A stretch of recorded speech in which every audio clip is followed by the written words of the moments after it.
A number of years ago, a Hindu astrologer in Bombay sent me my horoscope, which he had carefully worked out. He assured me that I would probably pass on around my 65th year, but that my funeral would be magnificent. I kind of wasn't quite prepared for the future, but it crept up on me, and here I still are, doing what I can. Actually, I believe that the last 10 years of life are by far the most important, most interesting, and most significant. But to make them all that they can be, you have to start on them early. The idea of waking up one morning and finding yourself retired does not work out well. So you begin in early life to recognize the responsibility to society. It is part of our duties to carry on a self-supporting program, to have a family, to maintain our part of the responsibilities of society. And this process generally takes us a number of years, so that by the time retirement comes, many persons are psychologically exhausted, badly bored, weary of everything, and with actually very few internal resources with which to do things over one of the most interesting periods of life. It is very important, therefore, that we start early, for those last 10 years have to be fed before they arrive. You cannot work with them just when they occur. Now, to take care of those last 10 years, one of the most important factors is a disciplined life during the working years. There must be a reasonable economy. The individual cannot afford to spend everything. He cannot live up to his salary or his wages every day. If he does not use certain providence, he will wake up at the beginning of the last 10 years, with nothing to sustain him but Social Security. Now, sometimes it has to be that way. But in many instances, it is the lack of disciplined living.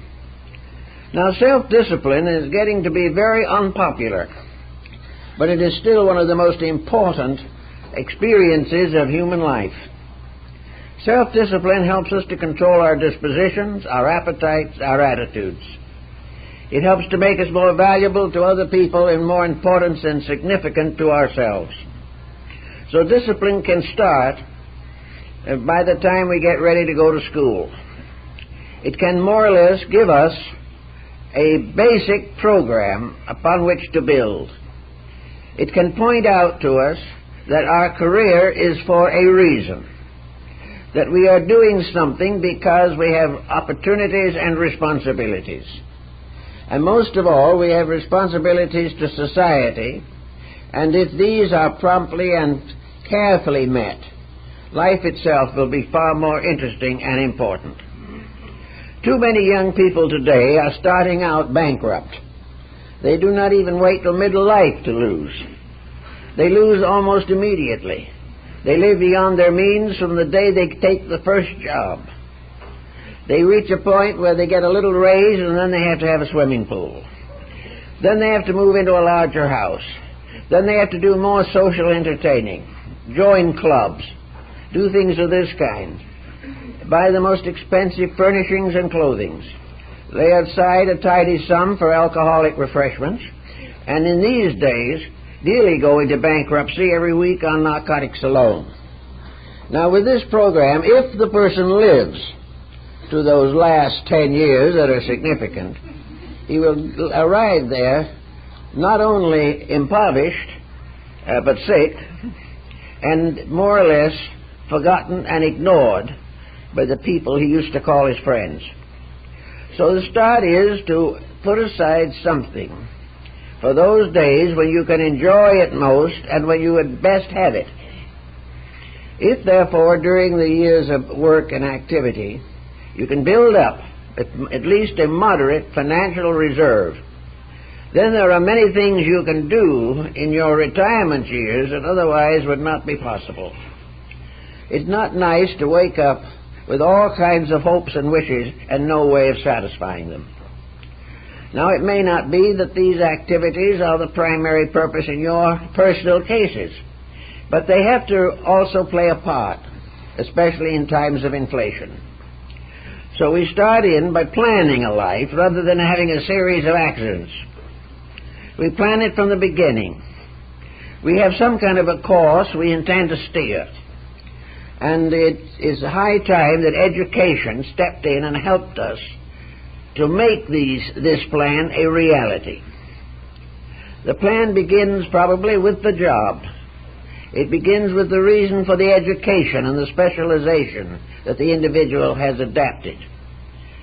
There is also in society, however, a mistaken idea, and that is that if you have a certain job or a certain perspective or a certain concept of life, you must live by it and by it alone, all the way. If you're a banker, you must start and be a banker till the day they put you away. If you are a businessman, the business comes first, second, and last. Now, the one point in life is very hard on advancing years, because in many instances it cannot be continued. The individual, by circumstances or by the rules of his corporation, must retire. And then he has no other outlets to fall back on. His children are grown, his family are self-sustaining, and if he has spoiled them well, they care very little for him. So what does he do? He goes into these last 10 years more or less disillusioned. He finds himself incapable of simple pleasures. He has no outlets to take the place of this one tremendous surge of energy which he has devoted to his business or his profession. It seems to me, therefore, that every child going to school should have the same kind of basic pattern that we find in certain universities, namely, that you have a major and a minor. You have a major purpose, but you support it with other supporting activities. You may be going to head for law, but you may take a little language, and you might take a little art or music along with it. These extra forms, these secondary activities, often build an appetite or a basic frustration within the individual, and retirement brings the opportunity to use these avocational or secondary interests. What is necessary is therefore that early life should be used as far as possible to broaden a basis of appreciations, to become aware of the significance of things that most people overlook, and to have a more or less balanced pattern of life. A person reaching middle age should have some attitude, some conviction, some beliefs that are going to help him to face a useful retirement. Without these added values, he's going to have a very dull time, to say the most. Now, when the time comes for the individual to change from his pattern to something else, he may have a choice. Now, if it happens, and it is happening more recently, that the possibility of continuing his present employment for a further length of years is available. The advantages of this, of course, have to do with his income and things of this nature.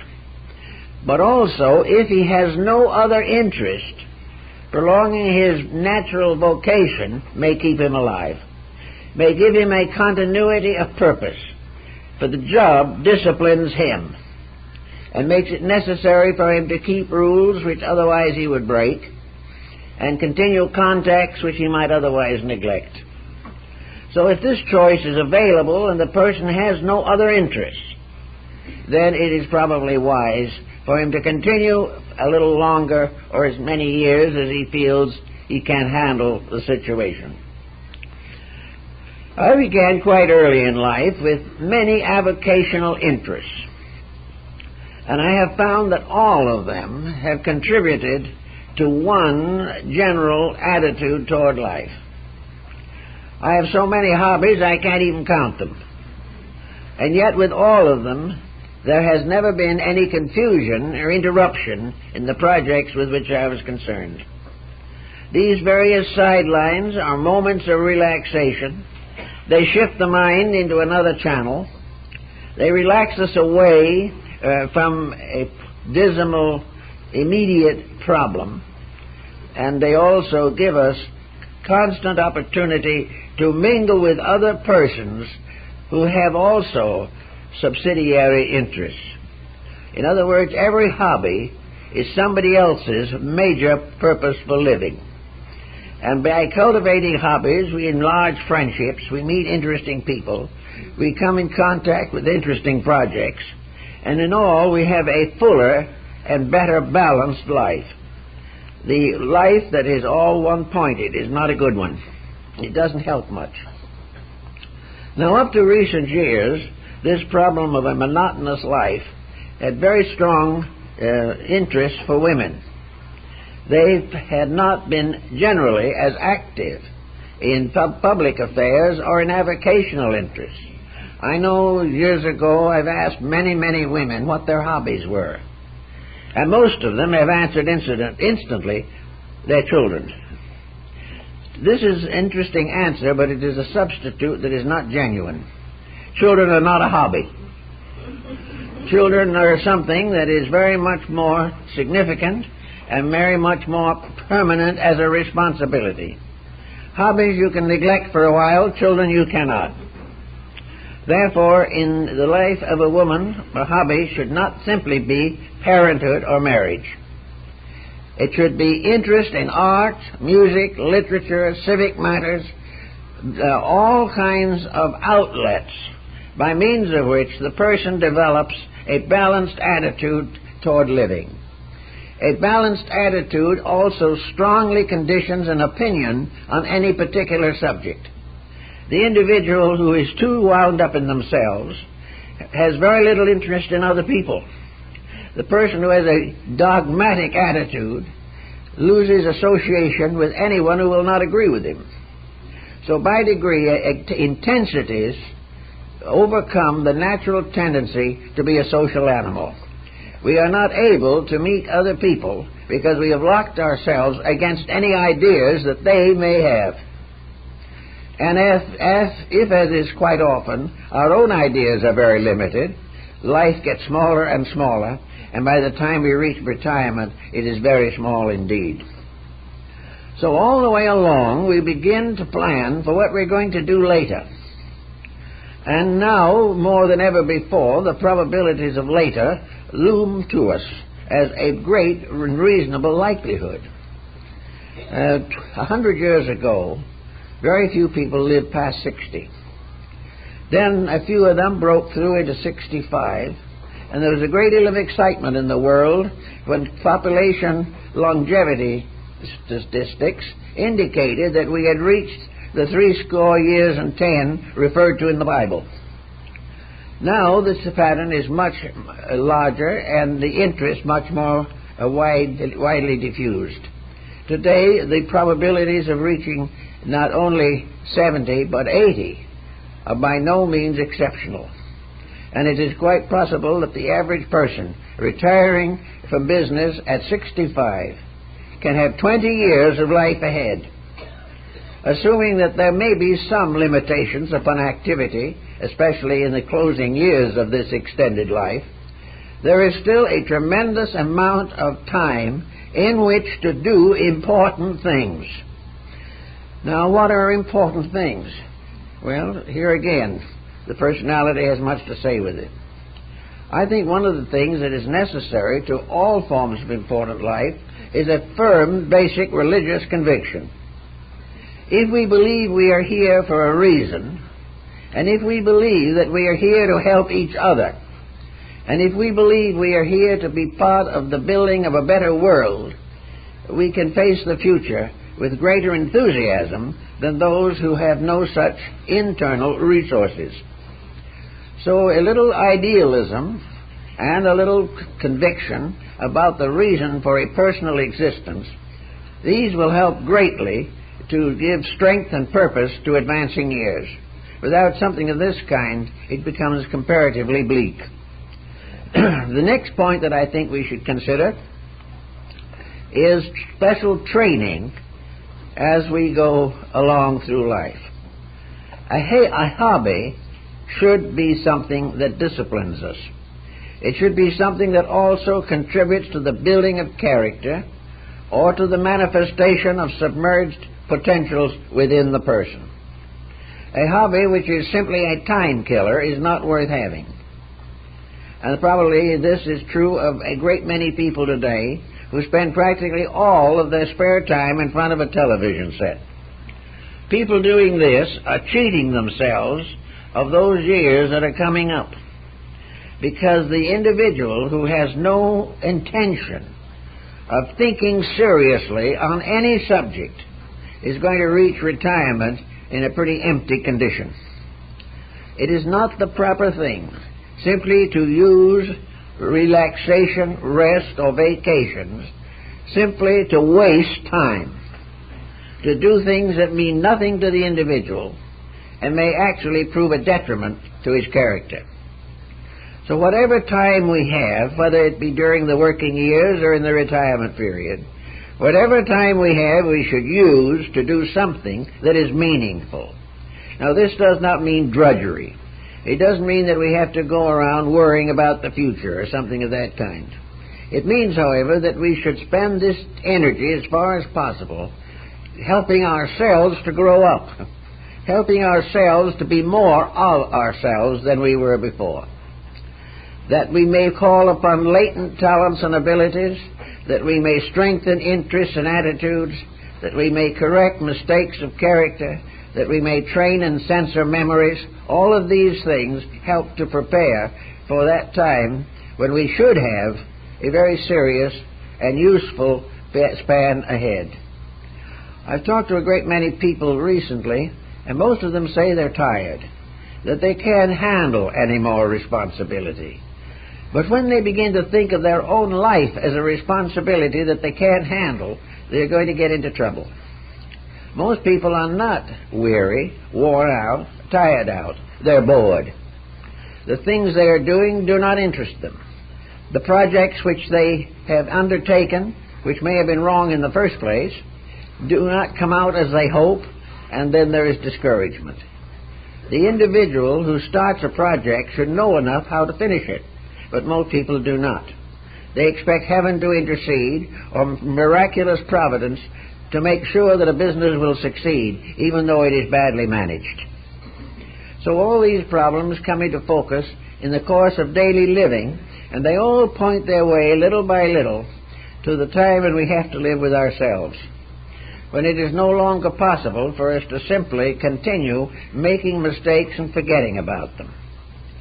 Now, some people feel that memory is aided in older years by simply not being so acute, that a lot of worries and problems are forgotten.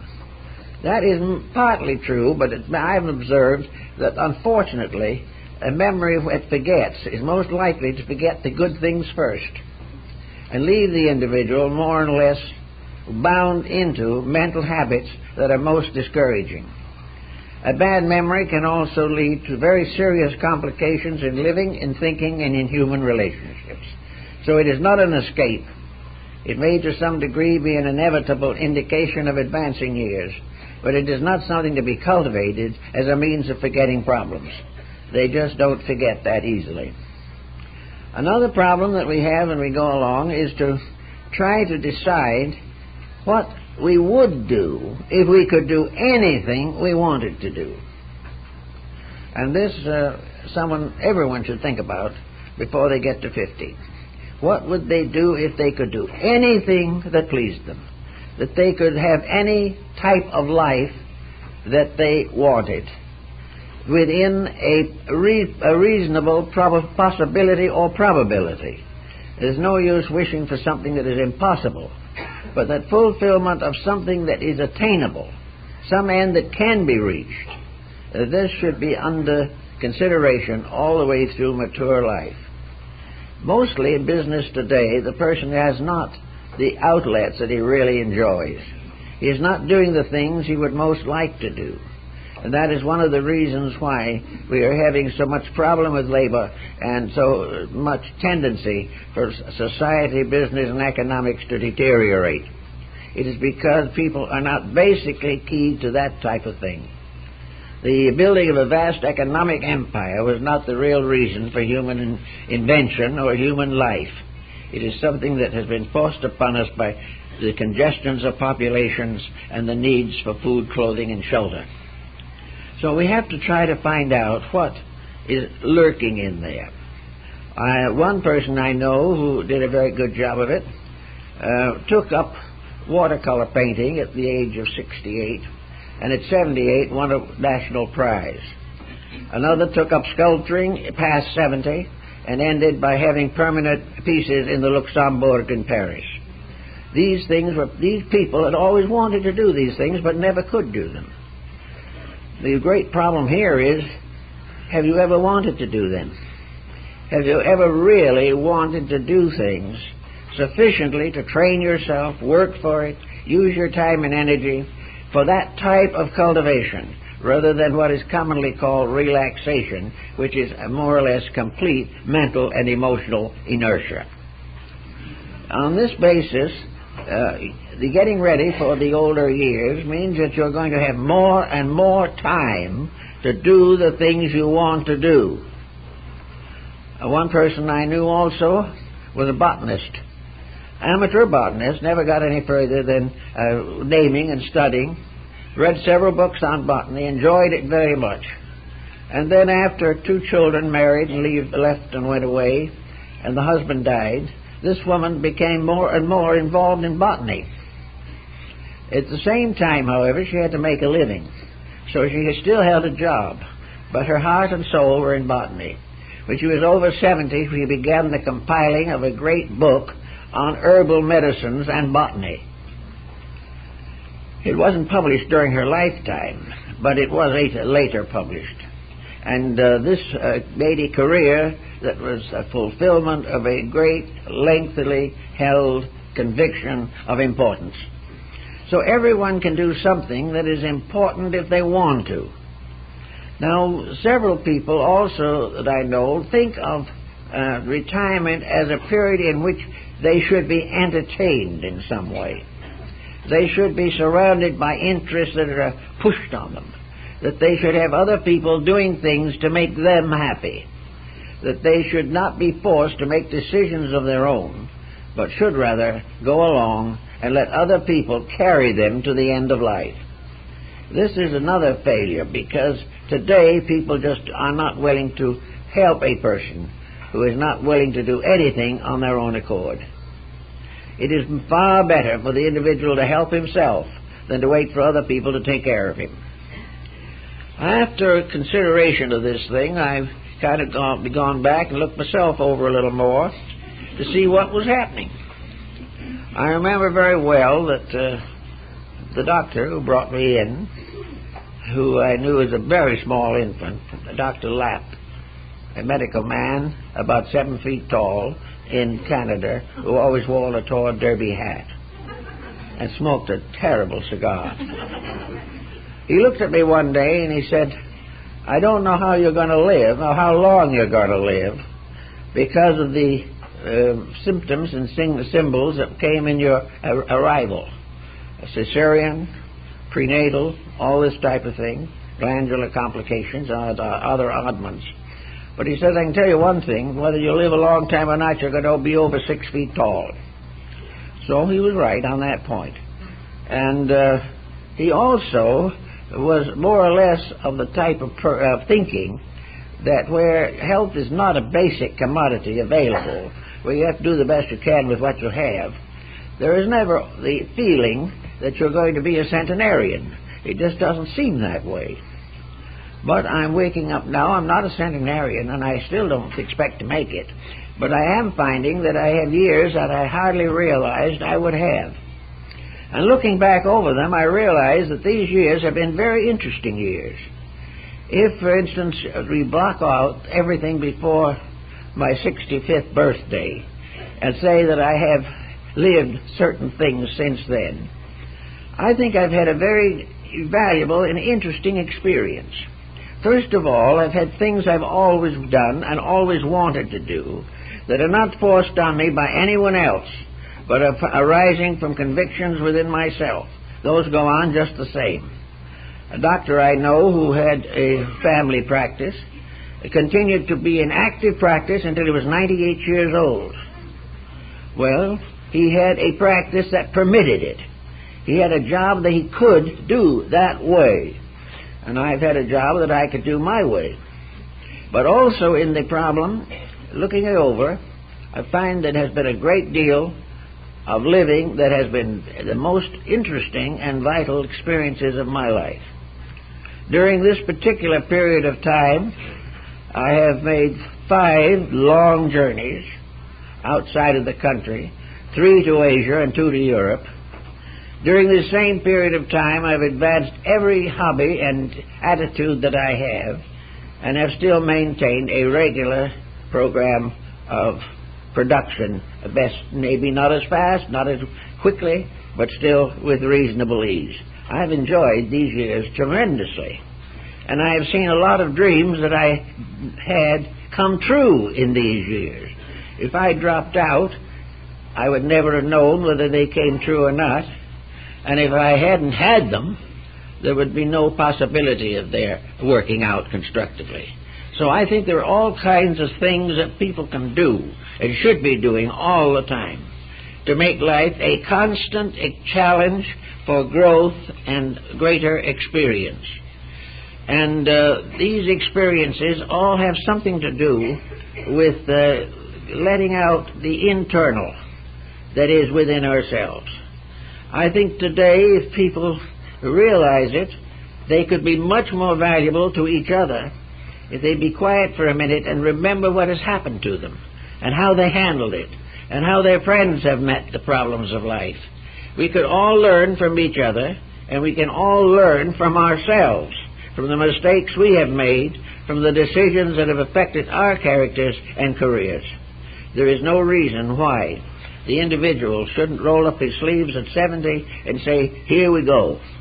Because if we are going to live longer, and if we continue to have improved medical facilities, health programs, and Medicare and things of this nature, we should have the integrity to realize that these privileges cost money, and that if we have them and benefit from them, we should contribute to the advancement of society. There is something that we owe when other people go in debt to take care of us. So there's really a very great reason for doing things that are basically important. Now, what can we start with, we'll say, if by some chance we have reached retirement age with no valid program in mind? Well, the first thing to do, I think, if the health is good, is look around and find something that needs doing. Now, there are all kinds of things that need to be done which are not done because financial circumstances will not permit. If we are in a condition where we do not need this financial support, other than what we have ourselves, then we can contribute to all kinds of works that need doing, that to help people. And we can find humanity as a hobby, something that is necessary and needed, without consideration for money. I remember when I was growing up, there were some people that did a little babysitting occasionally. And with this babysitting, they never thought of being paid for it. Now, I know a grandmother who babysits for $5 an hour for her own children and grandchildren. It's all on a business basis now. Well, if the person really wants to make a contribution to society and doesn't need financial return, and would only spend it more or less wastefully anyway, here is opportunity to engineer and vitalize innumerable projects that are languishing because financial resources are over-limited. There are all kinds of things that need to be doing. Also, there are all kinds of opportunities for the individual to take the experiences of the past and transmute them into progress for himself and other people. We're living in an age that is changing constantly. Day by day, there are new activities coming into existence. These activities are not miraculously bestowed by heaven, however. They are the result of the gradual development of former situations that were less modern or less active. Therefore, today, each one of us, regardless of age, has the privilege of adjusting our own consciousness to progress. Now, in some cases, this progress may seem a little dubious, and I think there is no doubt in the world that all change is not progress. But there are new things coming along every day that can challenge the mind and can create new areas of interest. And to the last hour we live, we are here to learn. Therefore, every new development of society presents a challenge. And whether we ever intend to do anything about it or not, we should be contemporary to the degree of taking advantage of all facts that are made available in our generation. We cannot simply depend upon those that we held as right and proper 30 or 40 years ago. We must try to understand change. We must try to understand the critical situation the world is in and how it got there. There's no use of just swinging out and cursing someone or something. The problem is to understand, to try to find out. Well, one person said, well, what's the use? I'm going to be dead in 10 years anyway. Why should I understand these things? Well, there's where your philosophy has to come in a little bit and help you out. It may well be that we'll drop the body somewhere along the line, but there's no proof that we'll be dead. There's no proof that we can die. And there's much to recommend the idea that when we leave here, we are better off if we take a group of valuable assets with us. And the only things that we can take with us are our own insights, understandings, and achievements of inner consciousness. We can take with us a disposition we have enriched, a temperament that we have disciplined and trained, an appreciation which makes us constantly aware of the wonderfulness of life itself. These inner powers we can take. Otherwise, I do not see how nature could have justified the accumulation of them. If we were not going somewhere, there would certainly be no need to put hindrances in our way. But hindrances are there for us to overcome as part of growth. And if we can do that and do it properly, we have a very definite advantage. So now we'll take the other end of the stick and consider the probability that we are, within a few years, going to retire. Now, a lot of people view this in itself as a certain type of calamity. It is a bewilderment. And the most common reason that is given for looking forward to retirement is because the individual is tired. They're tired of the job, they're tired of work, they're tired of responsibilities, and they sort of see that they're going to have a kind of Indian summer, a late fall full of leisure, happiness, and contentment. But no matter how old we are or what we are doing, we still have to live with ourselves. And nearly everyone reaches the retirement age with some defects of character. We do not suddenly become perfect because we become older. We only become perfect when we become wiser, when we gain more and more insights as to what life means. And if there is anyone who needs deep and correct and inspiring insights, it is the individual who is reaching advanced years. There is every reason to want to meet those years with attitudes that are constructive, happy, and useful. All these things take a certain amount of preparation.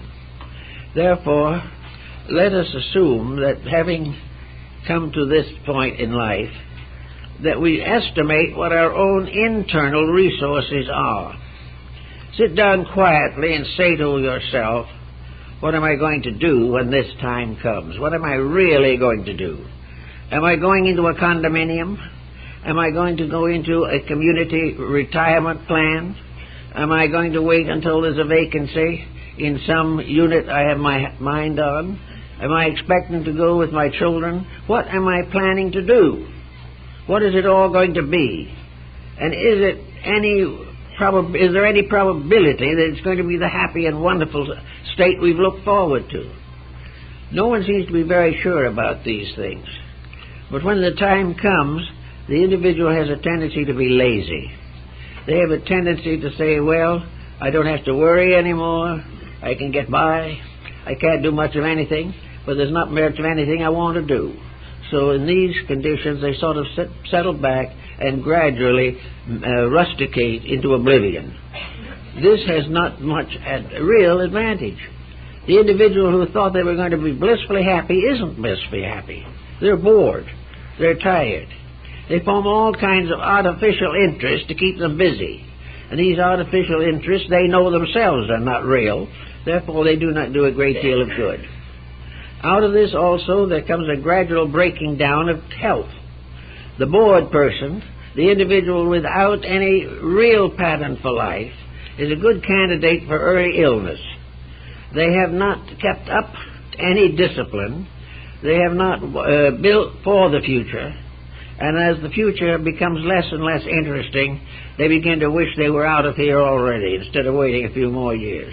There are a great many people who really wish they weren't here anymore. And that means in some mysterious way they have managed to go down through the years and miss the meaning of life.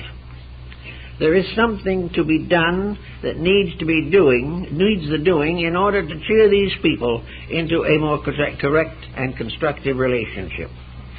So the time comes and something has to be done about it. And sometimes there's ways you can go right out and do big and important things. But there are also times where much of this fullness that you search for has to be within yourself. Now, in religion, we know that the theology is acceptable to a lot of people.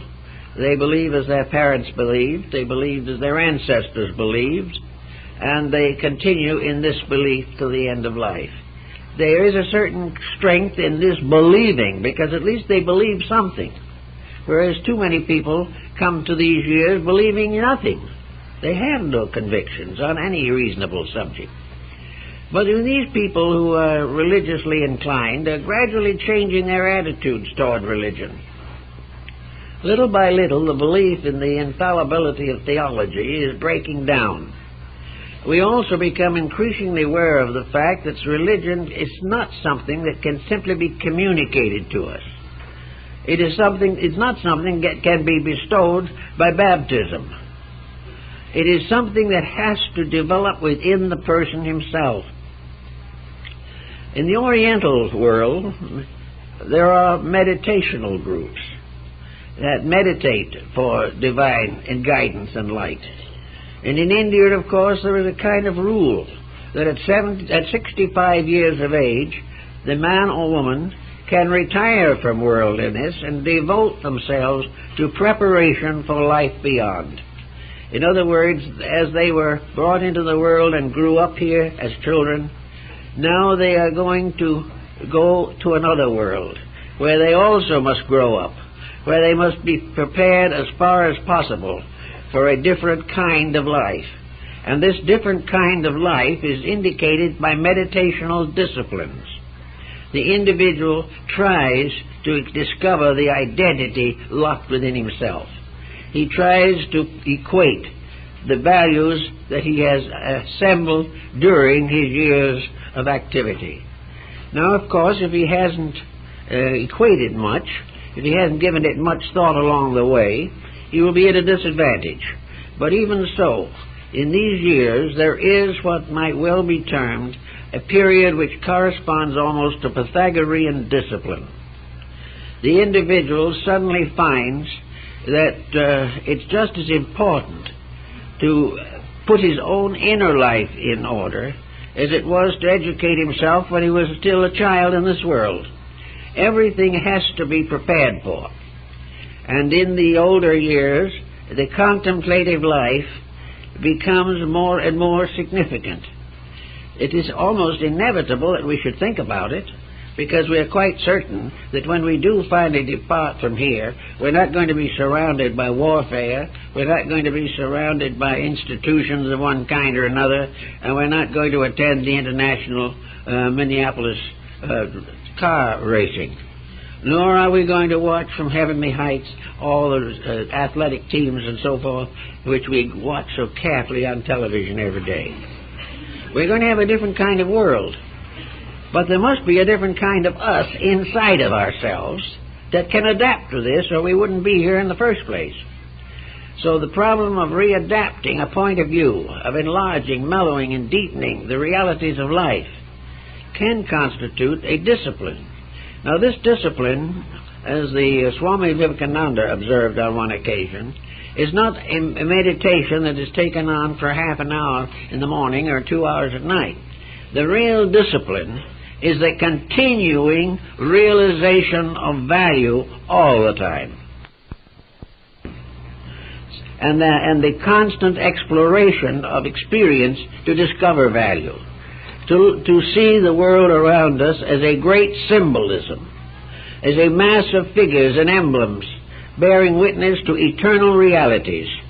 This type of approach can be cultivated. It can be and must be cultivated alone. It can't be done in group form, for the growth from within out is everyone's personal journey. Others can inspire us perhaps to attempt it, or can tell us how they're getting along with how they're doing it, but each person must make that journey for themselves. And it's nice to believe that in order that this journey may be as useful, practical, and simple as possible, that a period of life is set aside for it. That this period of life comes as a natural development of the maturing instinct in ourselves. This change in our life pattern has been intimated by Carl Jung in his psychological writings, that gradually the individual of themselves and of their own purposes begins to drop away from the false values that they have lived for most of their adult years. They are no longer interested in being foolish. They are no longer finding the satisfaction in selfishness. They discover that revenge is no motive that produces anything worthwhile. And self-pity is about as poor as any of them. All these things mean nothing in the form of growth or happiness or security. Therefore, the time is given to us, sometimes maybe 5 years, 10 years, even 20 years, in which to really experience the growth of an inner nature, a growth that is no longer directly interfered with by the complex and competition of economic life. In retirement, the individual is in a sense partly free from the pressure of the sterility around him. He has an opportunity to think his own thoughts, to be himself, to make his own plans. And these things should be done properly and with insight and with definite realization of value. If the person begins to think about straightening out his own character, he will gradually find that he has found an avocational interest that is better than any other. But at the same time, he is not supposed to sit around all the time thinking about his mistakes or planning for some invisible future. What he is supposed to be doing in his meditation is releasing his real self to discover what his purpose in space is, where he came from and where he goes, and why at this moment he is where he is, and what this has to do with the past and how this is overshadowing the future. A study of orientation sometimes, as I've known on a number of cases, leads to a new friendliness that was never present before. Suddenly the person has no enemies. They have no adversaries, for they have discovered that their problems were within themselves. Also in this type of life, there comes a certain necessity for a judgment and to a measure for adjustment with another world beyond this one. Little by little, the material consciousness disentangles itself. It gradually separates from many of the pressures that it once knew. Now, this separation is not in the form of loss. There is no sense of loss. It is merely a problem of dropping some ballast that we don't need. It gradually becomes obvious that if we would travel far, we must travel light. Too many burdens of thought, too elaborate establishments to keep up, too many duties to the material things, these become unreal. Reality shifts from what we have to what we are. And when this happens, we've made a very great step into the future. Because after all, the great step is to the unfolding of the divine potential within ourselves. If we are searching for God and searching for truth, we must finally turn that search inward into the deepest parts of our own natures. And many have done this with great success and have enjoyed it immensely. If a person in good middle life, with family responsibilities and so forth, suddenly desires to leave the world of material things and enter monastic orders or something of this nature, he may do so to escape responsibility. He may be making a very serious mistake. If, however, his responsibilities are finished, as in older years, he then has a perfectly proper right to direct his attention upon the internal life of himself. Under those conditions, the monastic life may come, but not at a time when he should be taking care of his material obligations. So we can divide life, like the mysteries of the ancients, into three essential steps or grades. The first grade is that of physical emphasis. In the first grade of life, we pay the debt that we owe to the world and to our own parents and to the circumstances around us. Other people are helping to make our life possible. They are helping to give us an education. They are providing us with as much health and happiness as they can. They are guarding our well-being with certain solicitude. Therefore, these things all constitute a debt, and this debt we sometime must pay. So whereas the first third of life is to learn and to become capable of manifesting the full measure of our potential, then comes the second part of life, in which it is our duty to make payment for what was done for us. As we were helped by our parents, so we become parents to help our own children. As we have carried the responsibilities of learning, so we must pay these debts and must perform our part of maintaining the economy and the survival of physical society. So in the second third of life, the individual goes into business, earns his living, pays his debts, raises his children, and becomes a householder. Now, a lot of people now feel that the householder is some kind of a profane thing, that he should try to dodge all these responsibilities and make a solo flight to nirvana. This is not very practical, however. We do not accomplish by evasion or by neglect.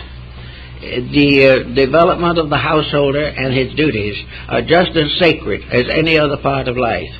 The individual who doesn't pay his debt to society with a good grace by doing those things for others that others did for him is missing the entire meaning of religion. He is living a very selfish, self-centered life, and he is not supposed to do this. He must pay his debts as he goes along, and to avoid the payment of debt is a moral sin. And especially this is true in connection with his responsibilities to society. This means also that in these years he is permitted to have all natural and proper happiness, all things that are useful and proper to his family. He can know the affection of parents, know affection of the marriage partner, understand the love of children. All these things are part of domesticity. And this is the second step in the mystery of growth, that these things should be proper. Therefore, the individual who on small count breaks up a home or refuses to accept the responsibilities because he wishes simply to enjoy life himself at the expense of other people, he has flunked the second test. He is not doing what he is supposed to do. He cannot solve this by going to church. The only way he can solve it is to do the thing he is supposed to do, the thing that is his proper obligation in life. Failure to do that and hope for spiritual achievement goes out the window. He must grow. Life is a growth, and no one grows by becoming an alcoholic or a narcotics addict. No one grows by spending everything on themselves and ignoring those who are dependent on them. And no one grows by making a home no one can live in. This type of thing is the part of the second path. It is a test. It is a probationship, which is the proper term for it. A probationship is a period of testing. It is a period to prove that you are worthy of what comes next. And if you have weighed in the balance and found wanting, you will go no further at that time at least. You may have to wait for other embodiments in order to make any further progress.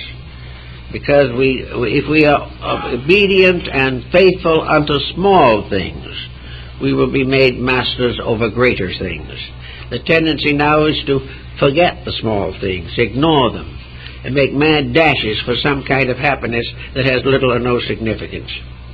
If, as a householder, you have completed your labors, if your children have grown and are on their own, self-supporting, and the husband and wife are facing the future together, then there are two ways they can go according to the Oriental path.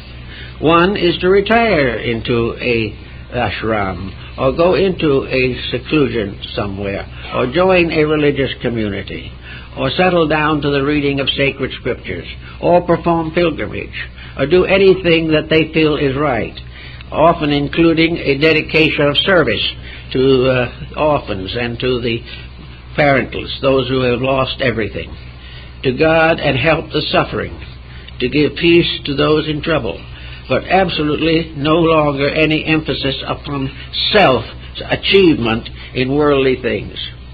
On the other hand, if the person doesn't wish to do that particular thing, he can simply retire into a proper hermitage or a quiet place and there commune with life and commune with nature. He can allow himself to be rewarded for the fact he has kept all the rules. But he is not there just for the purpose of being comfortable. He is there because he realizes that within himself is something that all this evolutionary process is all about. That somewhere within himself is this growing thing. He realizes that in childhood or youth, he didn't understand this thing and couldn't do much about it. In the maturity of life as a householder, he had to sacrifice his own good for the service of other people. Now, however, freed of this, he sacrifices his own good for the glory of truth. He settles down to understanding the best that he can his place in a universe that goes on and on.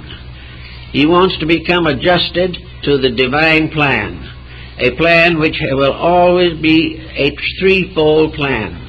As he goes on, he will go on to learn again, he will become a householder again, and he will retire again. But in each embodiment he should do it more wisely, more lovingly, and with greater insights.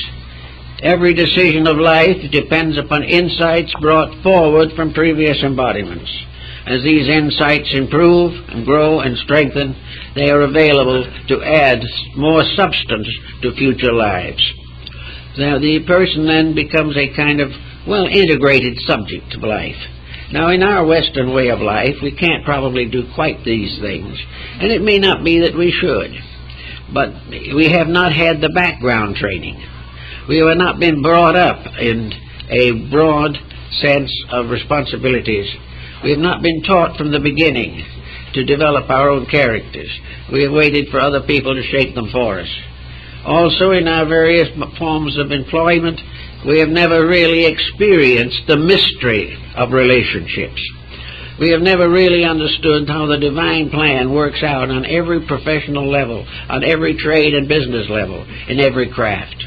There isn't a thing we do in this world, from the most abstract banking down to hoeing in a garden that is not some manifestation of universal law. Everything is part of something else, something bigger and something more complete. Today in the West, we haven't the eyes to see the divine purpose behind the commonplace. In fact, we take many glorious things and interpret them as commonplace, which is a serious mistake. But anyway, we are going to go on and carry these problems with us. And we are going to try the next time we are a child to be a better child, to be a truer and more faithful friend, parent, and relative, more helpful, not necessarily just simply a doting child, but a cooperating one, a child that even in its early life helps the family problems, finds full satisfaction in being useful in the household instead of thinking of every possible way to escape from it. So by degrees, our childhoods are changed by rebirth and by experience, by meditation, and by contemplating the consequences of our own conduct. Then as we go further into the household stage, we carry each time something we have learned from the past. Perhaps we will have had from the past the realization of the tragedy of a broken home, and we will try to prevent it again. We will do what we can to be more patient and more understanding. Perhaps in the past we had a good home, but it was damaged by war and catastrophe, and we had to face the problem of surviving the losses of the very natural occurrences which make life significant and valuable. All the way we have to learn to accept, interpret, and use everything that we have known. We will also be more patient and kindly in the problem of supporting those who depend upon us. We will gradually learn that it is our duty to meet every responsibility we have assumed, and having committed ourselves to a responsibility, that we shall fill it at all cost. This becomes more and more obvious as time goes on, and today we have homes of different values all over the world.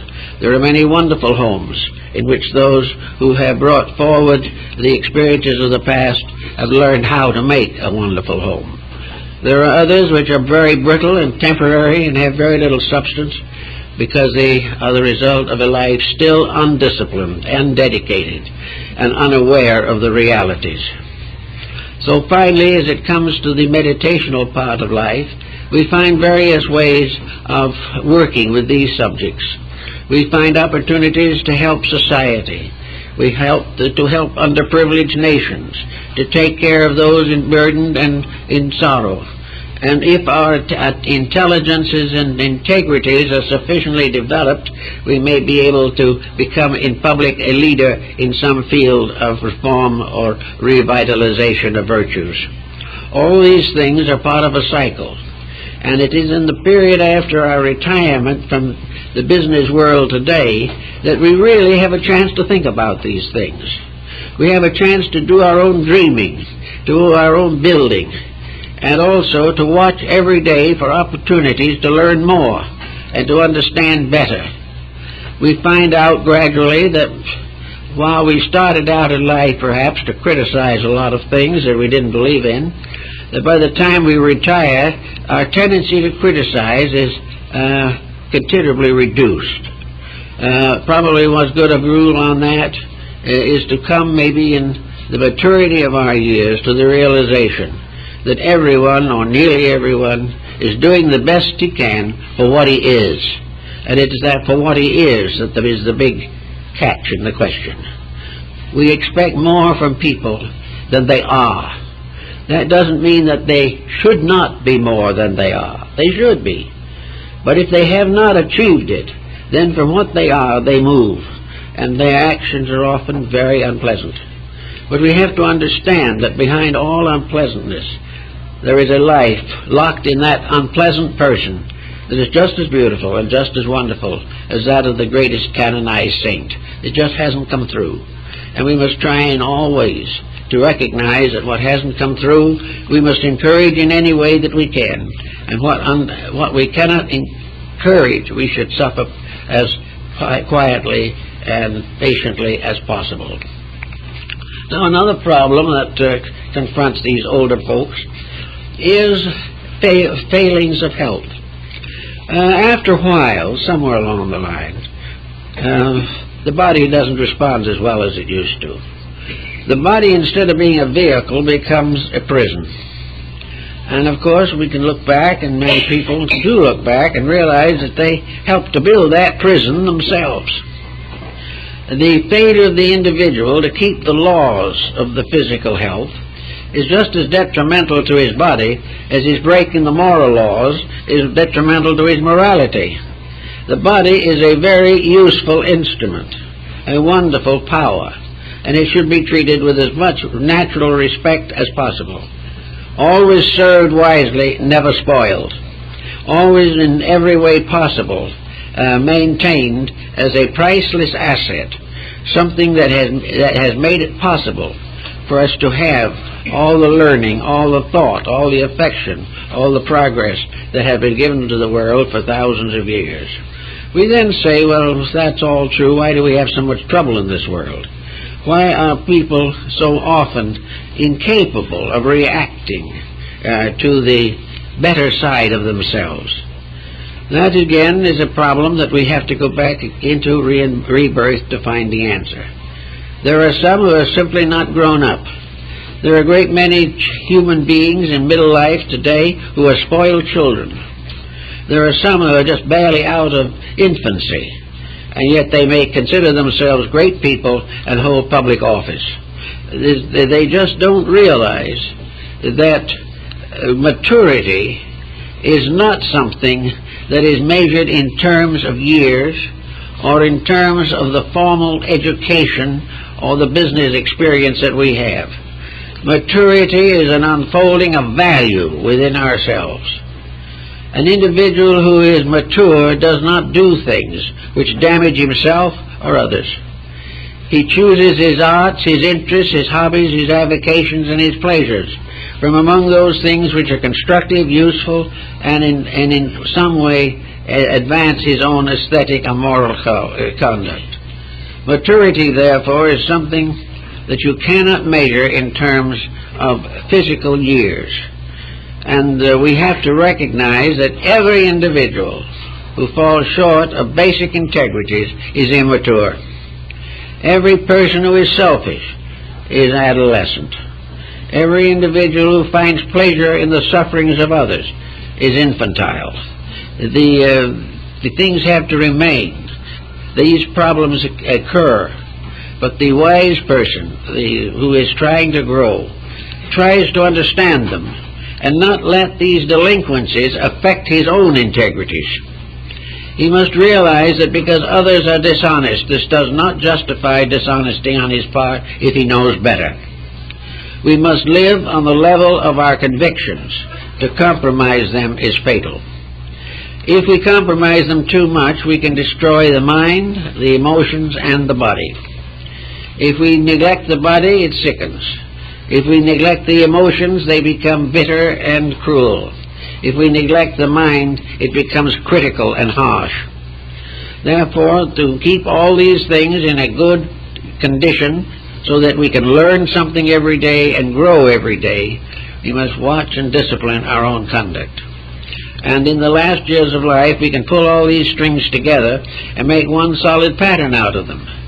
It's not that we are leaving for either forever or for some distant and unpredictable future. We are just going out to the next step in our own growth, and we might as well be prepared to recognize that until we grow, we continue to suffer the absence of the growth that is necessary. The individual is, we say, looking for happiness. Now, happiness is not something that can be measured exactly in terms of our lives as we know them. Happiness is the reward for doing right. Happiness is something mysterious that puts all things in order if we live as we should. There can be no true or lasting happiness apart from maturity of emotions and minds. Happiness can be contentment for the moment. The alcoholic thinks he's happy if he's intoxicated, but his intoxication is a false happiness. And any type of happiness that is based upon false values will ultimately break down. So all through the time we have in life, we can look back and we can say, I knew Jones, I know what happened to him. I'll never forget the bad time a sister had on a certain occasion. I can't forget the problems we had with the children, nor can they forget the problems we had with the government, or with the community, or with the neighbors. And we can't forget the fact that we were overcharged, underprivileged, and exploited. All these things come back in our older years. But with them comes perspective. The moment we can look back over 60 or 70 years of things happening and re-happening, we will begin to see what's coming through the pattern of the divine purpose. If we don't see that pattern, then all this living we've done is in vain, and we will leave this world embittered and disillusioned to come back and fight it out again. But if we are enlightened, we will see, by looking back, hundreds of examples, hundreds of proofs of the importance of values, of the significance of what really works, what really is accomplished in life. We will begin to find out what really made the most of life for ourselves, how we got along the best, how we were able to hold our friends, how we kept the love of our relatives, how we kept the laws of our land. All these things come back, and little by little we find that this perspective spreads. You can't get a good perspective on life unless you work out where it came from and where it goes from here. You can't get a proper perspective on the destiny of humanity unless we realize that it comes in with unfinished business and it goes out with unfinished business. No one is going to accomplish all of it in any one lifetime. We are bringing into life problems that we haven't solved. We take out with us problems we haven't solved. But somewhere between birth and death, some of these problems should be solved. There should be advancement of some kind. There should be at least a 1% improvement all around. If there isn't, then we're in a serious problem. And for many people, there isn't a 1% improvement. They are more disillusioned than when they leave than they were when they came in. Nothing has satisfied them. Life has been miserable, largely because their own personal ambitions were frustrated. They tried to be happy, but didn't try to make anybody else happy, so everyone was miserable. So these things we have to learn, and we can by looking back upon the experiences of life. We can also look back upon great art. We can look back upon wonderful music. We can find all kinds of social and human values that have come down to us. We can appreciate the achievements of creative genius. We can also recognize how very simple and humble things brought us the greatest comfort and security. We can remember the Walden Thoreau and the simple poems, the very beautiful poems of Emerson. We can find all kinds of achievements, and our lives can be rich with constructive ideals and deeper types of thought. All these things all add up to a little confusion when you start on it. Some of them will tumble over each other, some of them will frustrate each other.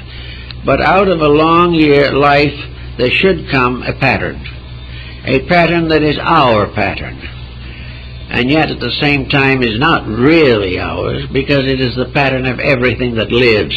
But we have adapted it in our own way to our own need. And if at some time along the way we're a little careless and a little thoughtless, and we reach our 70s and we say to ourselves, I've not been the genius I thought I was, or I've not been the great soul I believe myself to be, there is probably still another 10 or 15 years to make more progress. We can begin at that point to make those changes that we know we should have made when we were young. And we realize finally that nature is perfectly willing to accept it that way. Nature is perfectly willing for us to become enlightened when we can. and in whatever way is possible to us. And if we solve a problem now, we won't face it again. If we correct a fault honestly and sincerely, we will not again have that fault to bother us. But to correct a fault does not mean to say, I shouldn't have done it that way. It is a deeper feeling of realization of a mistake.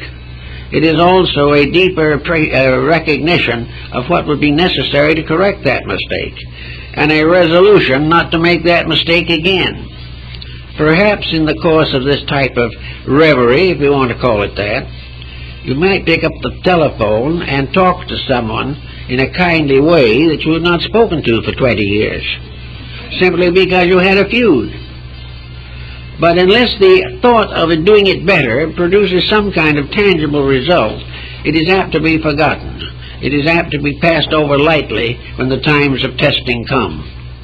But if we really do something, we can say to ourselves, all right, I really did do that. I found him, and he hung up on me.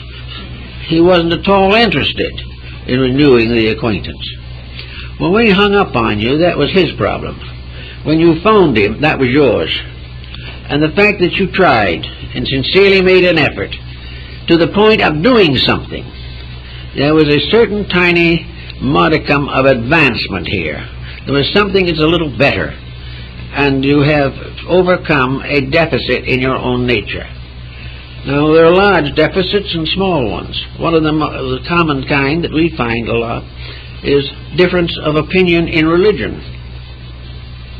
Many people grow up in a conservative religious home, perhaps very orthodox, or they grow up in a home where there isn't any religion at all. But regardless of these two extremes, each individual has to make his own peace with truth. If he doesn't, he's going to be in a bad way. And always we have to realize that religious sectarianism with religious conflict, religious intolerance, and religious bigotry are something that we must all face in ourselves if it happens to be our problem.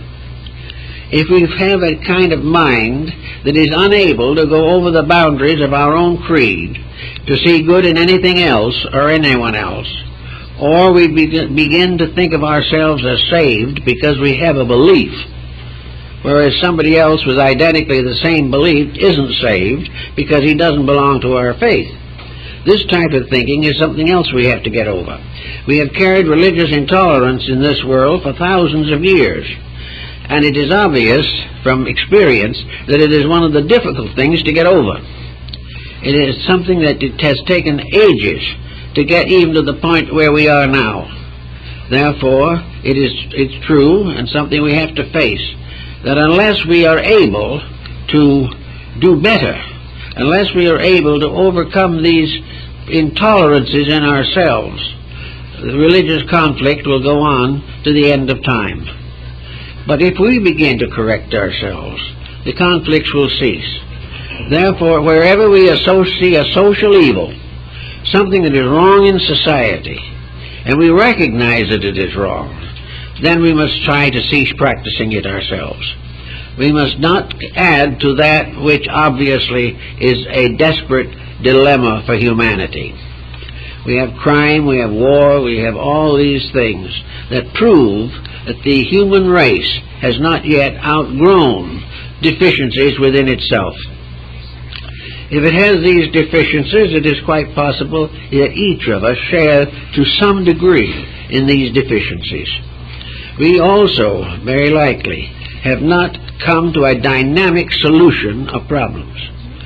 We have not found the religious tradition that is proper and right in each other. We have not now allowed ourselves to be at peace with the God of all peoples. We have the same problem in racial situations. We have it in all kinds of arts and sciences. We have modern artists we don't appreciate. We have modern music we don't think anything can appreciate. But all these things represent rebellions, represent efforts to escape from something. And wise people don't make these strangely disordered and distorted escapes. Wise people, finding something that they can't stand or do not like, go to work on themselves. They either learn to give other people a right to like as they please, or if the matter is one where actual difficulties or dangers are involved, the individual takes his own position and refuses to be overwhelmed by the things around him. If we can start building good, we will find evil gradually vanishes. If we start living together in a cooperative manner, many forms of crime and delinquency which are based upon competition and discord will fade away. And as we gather to see what we're going to leave behind us when we go, it is a very wise thing to try to prove or see in ourselves these laws operating. That no matter what we think or how we feel, there are great patterns of reality that we cannot change. We are part of those patterns. We come and go with those patterns. And while we are here and able to breathe, we should do all we can to become adjusted with that which is essentially right in life. And after we get to the point of reminiscence, after we get to the point where we're no longer vitally involved in the conflicts of life, we have a right to sit back and think about it and try to see if we can't leave this world at peace with all things here, and with an eager and open heart to go on to that which is next according to the divine plan. If we do that, we'll get along somehow. Okay, thank you very much.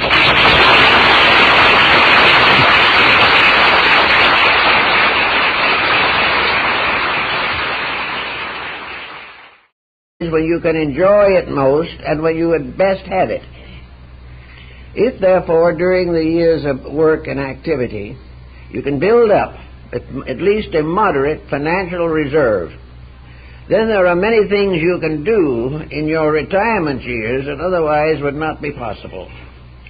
It's not nice to wake up with all kinds of hopes and wishes and no way of satisfying them.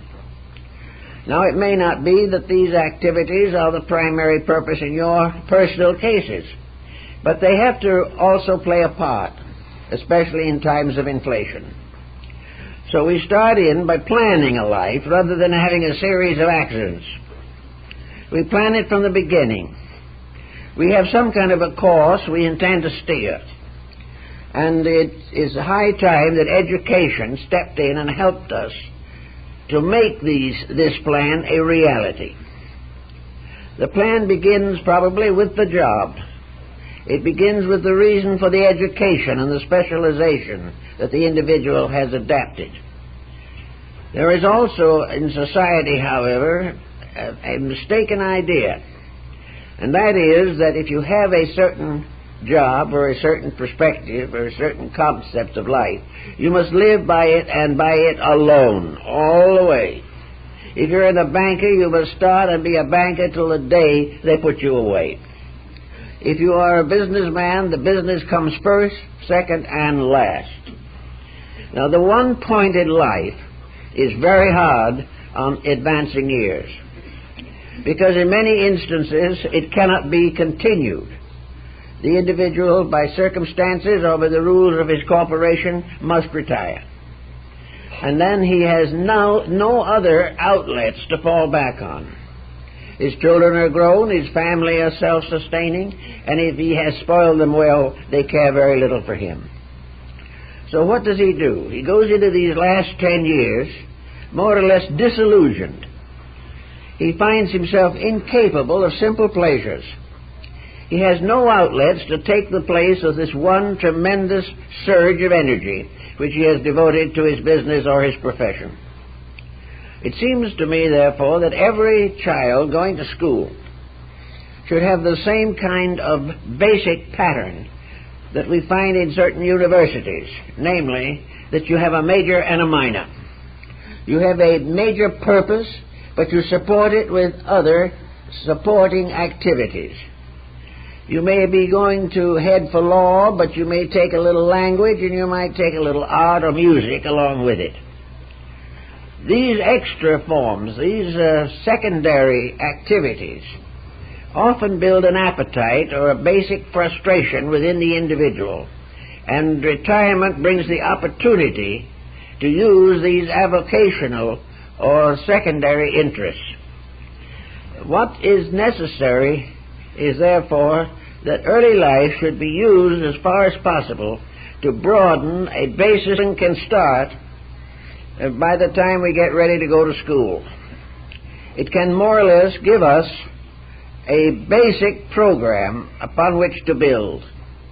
It can point out to us that our career is for a reason, that we are doing something because we have opportunities and responsibilities. And most of all, we have responsibilities to society, and if these are promptly and carefully met, life itself will be far more interesting and important. Too many young people today are starting out bankrupt. They do not even wait till middle life to lose.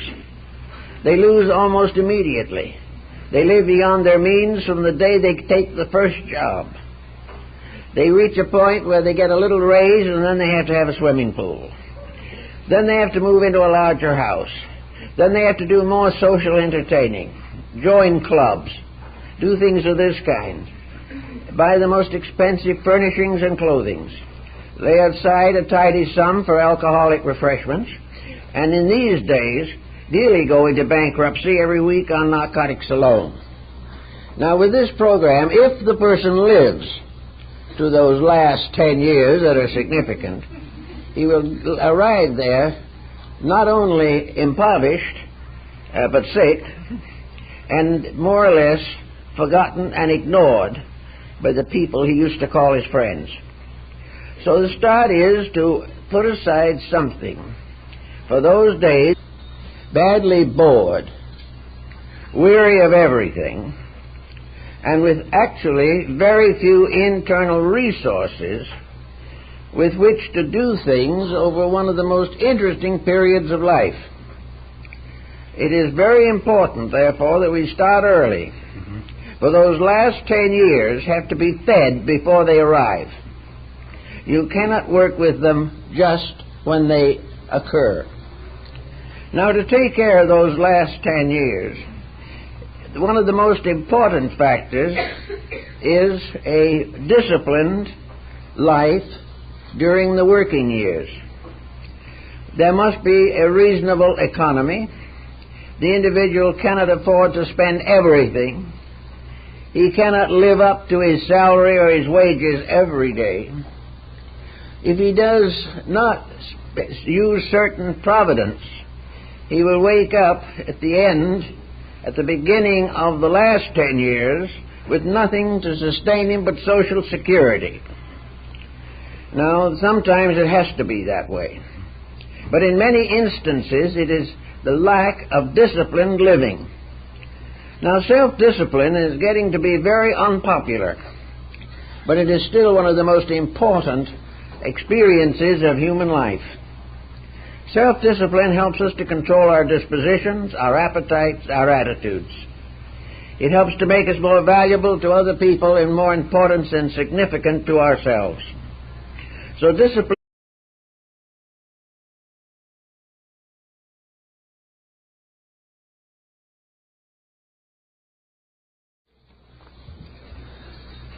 A number of years ago, a Hindu astrologer in Bombay sent me my horoscope, which he had carefully worked out. He assured me that I would probably pass on around my 65th year, but that my funeral would be magnificent. I kind of wasn't quite prepared for the future, but it crept up on me, and here I still are, doing what I can.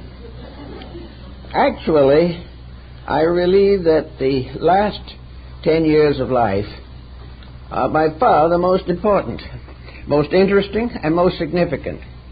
But to make them all that they can be, you have to start on them early. The idea of waking up one morning and finding yourself retired does not work out well. So you begin in early life to recognize the responsibility to society. It is part of our duties to carry on a self-supporting program, to have a family, to maintain our part of the responsibilities of society, and this process generally takes us a number of years, so that by the time retirement comes, many persons are psychologically exhausted